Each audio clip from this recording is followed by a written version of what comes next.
Seorang lansia harus dipopong ke lokasi pembagian bantuan sosial tunai BBM subsidi di Kecamatan Ciampea, Kabupaten Bogor. Untuk mendapatkan bantuan sebesar Rp500.000, warga rela antre hingga berjam-jam.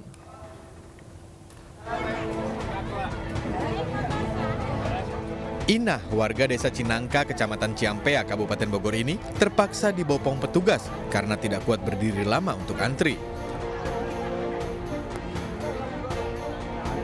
Sementara itu untuk mendapatkan bantuan sebesar Rp500.000, warga rela antri hingga berjam-jam. Ya, sebenarnya tidak datang pun tidak apa-apa. Betul-betul sakit atau sudah lansia, tidak mampu. Tapi mereka semangat karena mereka juga mungkin ingin segera mendapatkan, khawatir tidak dapat atau seperti apa. Jadi mereka memaksakan diri datang. Pemerintah menyalurkan bantuan sosial tunai dari subsidi BBM sebesar Rp300.000 untuk bulan September dan Oktober, serta bantuan sosial tunai untuk sembako sebesar Rp200.000. Total yang diterima penerima manfaat sebesar Rp500.000. Dari Bogor, Jawa Barat, Wildan Hidayat, iNews melaporkan.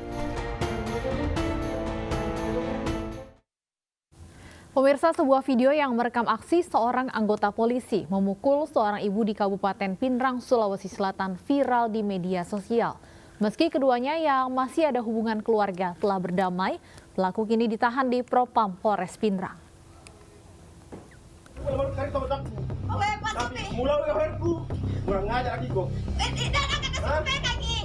Video amatir berdurasi lebih dari 1 menit ini memperlihatkan seorang anggota polisi mencekik dan memukul seorang ibu di sebuah kolong rumah di Desa Waitou, Kecamatan Lanrisang, Kabupaten Pinrang, Sulawesi Selatan.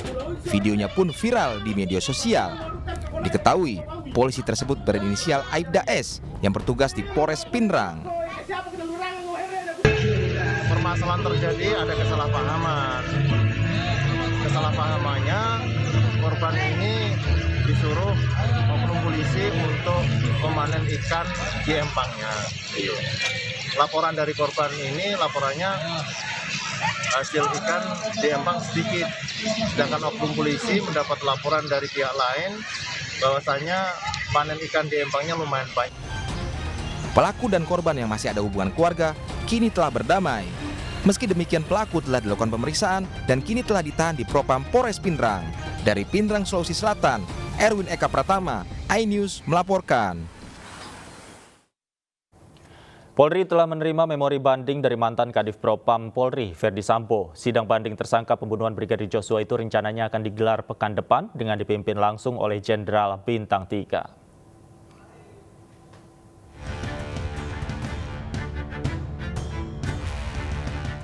Komisi Kode Etik Banding Polri segera menggelar sidang memori banding mantan Kadif Propam Polri Ferdi Sambo pada pekan depan. Ferdi Sambo yang sebelumnya mengajukan banding terkait hasil putusan sidang Kode Etik Polri yang menjatuhkan sanksi administratif berupa pemberhentian tidak dengan hormat atau pemecatan telah disahkan oleh Kapolri Jenderal Listio Sigit Prabowo. Berbeda dengan sidang etik pertama yang telah dijalani Ferdi Sambo, sidang banding yang nantinya akan dipimpin oleh Jenderal Bintang 3 hanya bersifat rapat dan memutuskan apakah menerima atau menolak banding. Ya, untuk informasi yang didapat dari Pak Ketua Tim Sus Pak Irwasum, bahwa untuk komisi banding saat ini sudah disahkan oleh Bapak Kapolri dan direncanakan oleh Tim Sus, ya. Untuk pelaksanaan sidang banding itu nanti akan dilaksanakan minggu depan terkait pernyataan banding yang disampaikan oleh Irjen FS. Sebelumnya Ferdi Sambo terbukti bersalah dari hasil sidang kode etik yang digelar pada Kamis 25 Agustus lalu. Komisi Kode Etik Polri menjatuhkan beberapa sanksi terhadap Ferdi Sambo. Di antaranya sanksi etik perbuatan pelanggar dinyatakan sebagai perbuatan tercela dan sanksi penempatan khusus di Rutan Makobrimob Polri, serta sanksi pemberhentian tidak dengan hormat atau PTDH. Dari Jakarta, Tim Liputan iNews melaporkan. Sidang lanjutan Komisi Kode Etik Polri yang melibatkan sejumlah perwira atas kasus pembunuhan Brigadir Joshua kembali digelar pekan depan. 3 perwira Polri rencananya akan ditentukan keanggotaannya usai menjalani sidang Komisi Kode Etik Polri.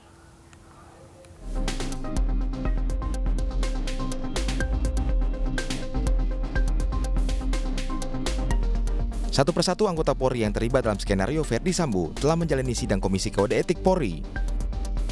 5 perwira telah menjalani sidang Komisi Kode Etik Polri, diantaranya Verdi Sambo, Kompol Cuk Putranto, Kompol Baikuni Wibowo, AKBP Arif Rahman, dan yang terbaru mantan Wadirkrim Polda Metro Jaya, AKBP Jerry Siagian.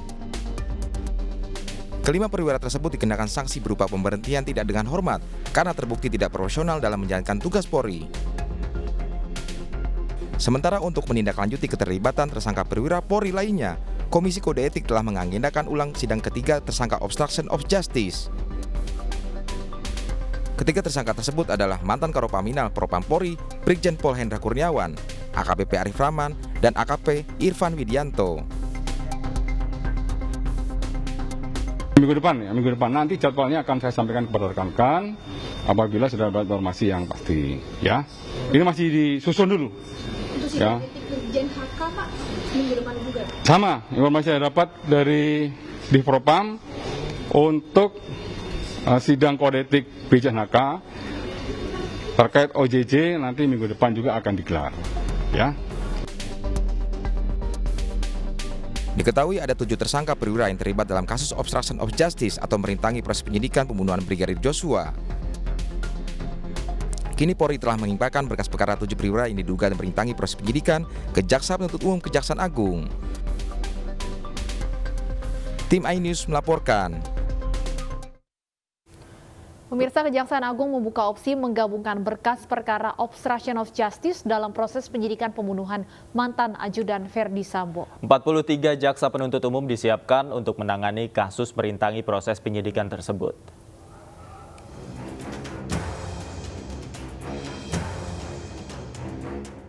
Tim khusus Polri telah mengembalikan berkas perkara kasus pembunuhan berencana Brigadir Nofriansyah Yosua Huta Barat atau Brigadir Joshua dengan tersangka Verdi Sambo CS ke Jaksa Agung Tindak Pidana Umum Kejaksaan Agung.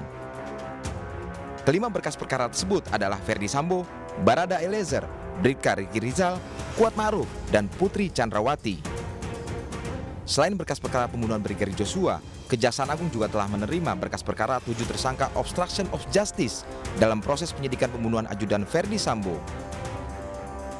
Kejaksaan Agung sendiri membuka opsi penggabungan 2 berkas yang menyeret Verdi Sambo menjadi 1 surat dakwaan yang dinilai akan memudahkan berkas perkara masuk ke proses pengadilan. Yang kita terima berkasnya sudah split sync. Ya. 338, 340 jadi 1 berkas perkara, obstruction of justice 1 perkara. Ya kan? Nanti untuk penggabungan perkara sebagaimana pasal 141 KUHP itu adalah domain daripada penuntut umum. Ya, Mbak ya? Jadi domain dari penuntut umum itu masih dimungkinkan untuk dilakukan penggabungan. Kapus Penkum Kejaksaan Agung menambahkan, meski 2 perkara yang menyeret Verdi Sambo merupakan 1 rangkaian peristiwa, namun keputusan untuk menggabungkan surat dakwaan menjadi kewenangan Jaksa Penuntut Umum.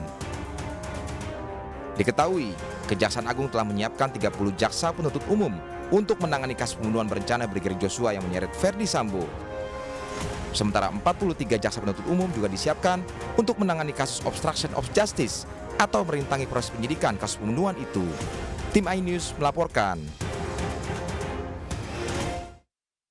Dalam sepekan terakhir, tingkat kekerasan seksual pada anak meningkat. Apa langkah pemerintah? Kami akan membahasnya usai jeda berikut. Tetaplah di iNews Sore.